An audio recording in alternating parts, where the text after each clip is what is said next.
alam niyo nung teacher pa ako, sabi ko, kapag tumutok ako sa pagtatanim sa agrikultura, mas nauunlad yung buhay ko. Kasi problema, puhunan. Kaya sabi ko, mag-a-abroad muna ako. At kapag nakapag-abroad, siyempre mag-iipon ng puhunan at tuloy ang laban para umasin sa buhay. Ito na, naganap na ang aking pinapangarap na magkaroon ng sarili kong farm. Kaya, lakad-lakad. Ikot muna tayo para matingnan kung ano yung mas na priority sa maintenance ng aking mga halaman. Luntian, nakapaligiran. Kaya nung nandun ako sa Middle East, yung lawak ng disyerto, pinapangarap kong maging lawak ng farm ko. Kaya, eto na. Kaya sinasabi talaga, kapag pinangarap mo, matutupad. Kapag pinanalangin mo, pagkakaloob ng Panginoon. Di ba? Mayroon ng mga bunga yung aking mga tanim na saging. Sunod-sunod. Sunod-sunod ang bunga. Ito. Maliit lang. Dalawang buwig. Magkano yan? 30 pesos. Ito. 3 buwig. 50 pesos. Bili na ninyo. 50 pesos. Pamain na lang. Mine. Ito. Ilang buwig to. Medyo marami-rami to. Senyorita 1, 2, 3, 4, 5, 6, 7. 8 buwig. 2 times 8. 16. 160. 150 na lang. Pamain. Ito mayroon pa. Mayroon pa. 1, 2, 3, 4, 5. 5, 6 na buwig. Na sapad. 6 times 2, 12. 120. 100 na lang. Kaya alam niyo mga kaibigan, ito yung sinasabing life fulfillment. Mahirap, nakakapagod, talagang susubukin yung iyong tiyaga dahil kailangan mong magtanim at saka maghintay, mag-alaga bago umani. Pero kapag ganyan yung saging ko sa aking likuran, mga senyorita to, senyorita. May halong latundan pero yung latundan nagbubulaklak pa lang. Yan 1, 2, 3, 4, 5, 6. 6 na sapad. Sapad sa Tagalog, kalimutan ko. Ito pa. 1, 2, 3, 4, 5, 6, 7. 7 na sapad. 7 times 2. 14. Pwede na, 120. Ito medyo kinagat ng langgam. 1, 2, 3, 4, 5. 50 pesos. Ay, di.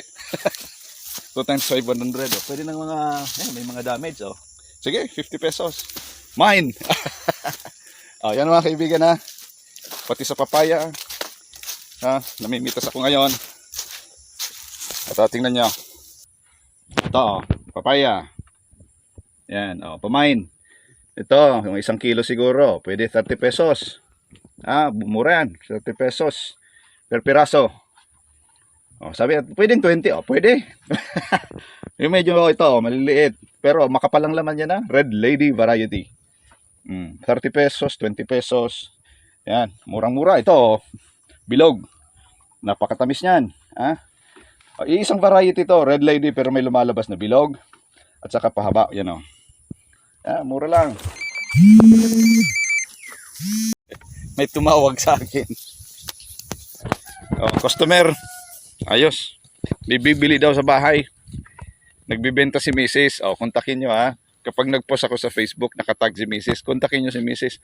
Kasi kung ako yung kukontakin nyo, full time ako dito sa farm ko, minsan ko lang mahawakan yung cellphone ko. Kasi dito ako sa maintenance ng mga papaya, di ba? Yung tingnan yung bunga, yung bunga ng papaya ko. Di ba? Reserve na ninyo ito sa baba, Pipitasin na ito sa baba. Yan, sunod-sunod na yan, Okay, ang kapal ng laman yan, pahaba. Ang tamis. Ngayon, kumain pa lang ako ng hinog na papaya, hinog sa puno, sarap. Yan. Ito yung aking papayahan, Dati may bunga, Di ba? Ito, nandiyan na yung palago, Nag-i-ispat na naman yung palago ng makakain yung papaya. Ito, ang ini-ispatan, kasi pahinog na. Sige, pili kayo. Pili. Ito, maliit lang. Pwede ng 20 pesos. Ito, malaki. Siguro 50 pesos yan. Yan oh. Yan, ito pahinog na naman to. Ito pa sa taas. Ito, pwede nang pitasin oh. Yan, pwede nang pitasin yan. Pamain na lang, pamain. Huwag niyang bibilin yung puno Hanggang sa bunga lang tayo. Yan, pamain na lang Yan. Lahat yan may bunga Lahat may bunga. Lahat yan may bunga Slow mo. Lahat yan may bunga di ba? Ayan doon kung kukumpulan yung bunga. Yon. Oops. Yon. Yan. Nagkukumpulan yung bunga pamain na lang. Kapag dito sa farm, mas mura. Pero kapag dinala ko na dyan sa bahay, may mga reseller na kasi ako, tataas na ng konti yung presyo, pero sulit pa rin. Ikumpara ninyo dyan sa market. Siyempre yung nandyan sa market, nagbabayad din ng upa sa pwesto, kaya mas mahal na. Pero kung bibilhin ninyo sa bahay, meron akong reseller si Roseanne. Si Roseanne, reseller ko yan. May patong siya na konti, pero konting-konti lang kasi wala namang binabayaran na pwesto. Kaya mas mura. Yan yung lubi-lubi nakakatalbos. Okay. So yan mga kaibigan yan. Yung naghahanap pala ng kalamansi, wag muna kasi pinapabunga ko pa. Natapos na kasi yung fruiting season ng kalamansi, so kailangan maghintay ng konti. 2 buwan bago naman makapitas ng marami-rami. Pero hindi naman natatapos yung pamumunga ng kalamansi. Yung nga lang, pag namunga siya ng konti, matitira konti din kasi halos uubusin niya ng fruit fly. Kaya hindi naman pwedeng spray tayo ng spray na yung bunga hindi naman ganun karami kasi malulugi tayo sa maintenance. Yan pamain na lang. Yung gusto dyan ng papaya, pipitasin ko dito. Hinog sa puno. Talagang garantisado 100%, 110% matamis na matamis. Okay, pati yung ating binibenta dyan na pili nuts. Ito, titingnan ninyo kasi ang daming bunga ng pili ko dito. Ito pala after a month, ibibenta ko na rin itong aking mga marketed na kalamansi. Yung mga pang backyard, yung mga pang paso. Yan. Pwede ninyong pabungahin to sa bakuran ninyo sa malaking paso. Yan kasi marketed to, hindi kinakailangan na masyadong malalim yung ugat. Kakalat lang siya sa loob ng pot at makakapagpabunga kayo diyan mismo sa bahay ninyo. Yan ang mga marketed na kalamansi ko. Yan. Okay. Marami pa. More than 500 pieces yung minarkot ko. Kaya parami yan, of course. Yung iba siguro naghahanap ng pinya, yan Yan yung mga tinanggal kong mga saha. Pinapadami ko dito sa aking farm. Pero magbebenta din ako ng saha. Dalawang variety, yung Formosa at saka yung Hawaii. Ito, tingnan niyo. Bago pala yung pinya, ito muna Ito yung saba. Saging saba Yan. Sunod-sunod din ang bunga niyan. Mayroon pang yung may puso pa yan may puso pa. Pero yung iba ay patigas na yung bunga. Ito malapit na 1 linggo na lang, harvest na yan. Hindi lang isa, yun actually yan ready na yan ready to harvest na. Pati yung saging na saba, mayroon tayo, marami Ito pwede nang i-harvest Yan. Pamain na lang. Siguro 150 to 200 pesos yung isang buwig. Dumilim. Pambira. Yun yung makita. Itong lubi-lubi. yung lubi-lubi ko, charity. Kasi yung mga dito sa mga karatig lote ko, yung mga walang tanim na walang nabubuhay na lubi-lubi, ayan, humihingi sila dito sa akin. Kahapon may humingi, kaya binigyan ko. Kaya kung halimbawa gusto ninyo ng lubi-lubi, lalo doon sa mga ayaw magka-diabetes, yung constipated, kumain kayo ng lubi-lubi kasi napakataas yung fiber niyan. Pwede kayo magpa-reserve sa akin kasi in a week, mayroon na naman mga mapipitas ng mga lubi-lubi dito. Magkano yung isang tali? Depende, malaki yung tali. Mga 30 pesos siguro to 50 pesos. Depende sa dami. Ito yung aking pinya, oh. Oh, yan, oh. Saha na yan. Nakabunga na yan, lumaki na yung saha. Itatransplant ko yan. Pero kung may gustong bumili ng konti lang, pwede ko kayong pagbigyan. Magkano? Malaki na, mga 30 pesos yung isa. Reasonable na yan, 30 pesos yung isa. Itanim nyo sa malaking paso. Mamumunga yan, basta palagi may araw. Dapat mayroong 6 hours na sunlight na tatama doon sa pananim nyo. Mamumunga yan kahit sa bakuran nyo. Kahit konkreto, lagyan nyo ng malaking paso. Mamumunga yan. Tulad yan, oh. Oh, yan. May bunga na, di ba? Ito pa, oh. Sunod-sunod na namumunga yung aking pinya. Yan, oh. Oh. Yan pa. Oh. Yan. Oh, dito ako naghawan. Hinawanan ko to. Ito ay Hawaii variety. Ito naman ay Formosa, oh. Yan. Formosa variety. Dito sa farm ko, ito ay kapag naglakad-lakad kayo dito sa farm ko, makukumbinsi kayo kung gaano kasipag yung may-ari nito. Kaya nung empleyado pa ako sa TESDA, wala akong pakialam kung anong oras ako uuwi sa bahay, lalo nung binata pa ako. Kahit gumastos pa ako ng sarili kong pera kasi ako ang na-designate nun sa extension services ng school. Pumupunta sa mga isla, sa ibang bayan. Wala akong pakialam dun sa pagod at hirap at gastos. Kasi ang habol ko ay ma-achieve ko yung target. At higit pa doon sa target ko yung na-achieve ko. Dito may mga lakatan, oh. Kulang sa maintenance yung lakatan ko.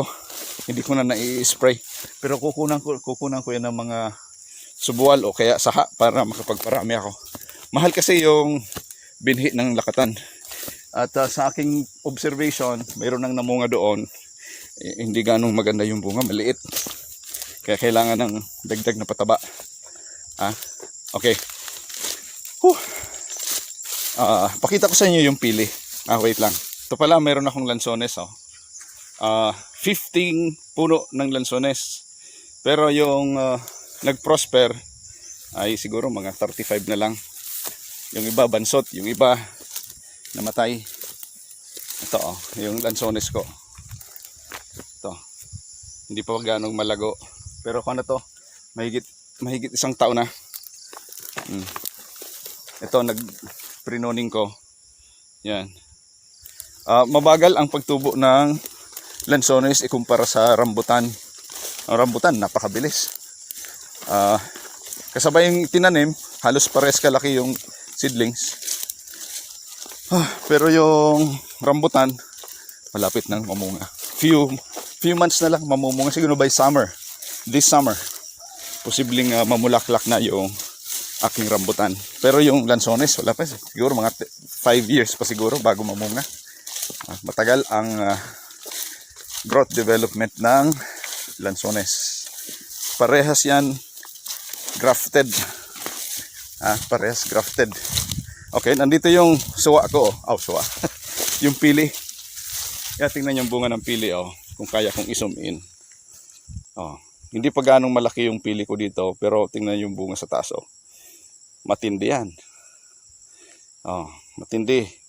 Kaya ang pili ko dito is organically grown. Walang pesticide, walang inorganic fertilizer, Yan, oh.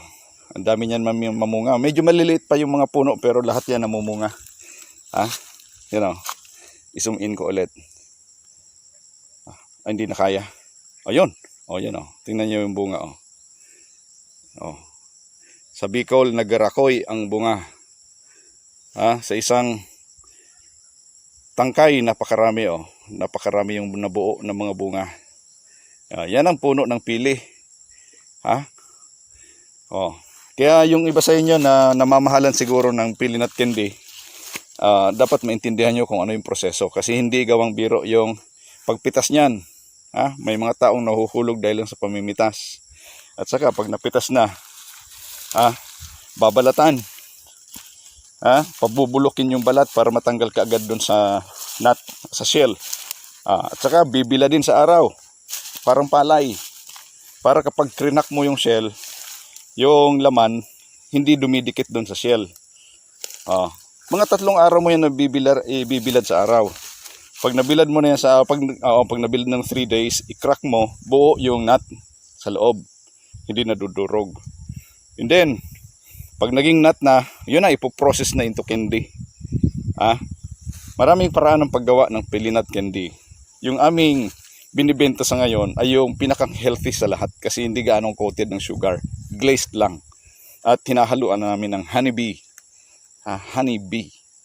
Nakabili ako the other day ng honey dito mismo sa amin. Pulot pukyutan.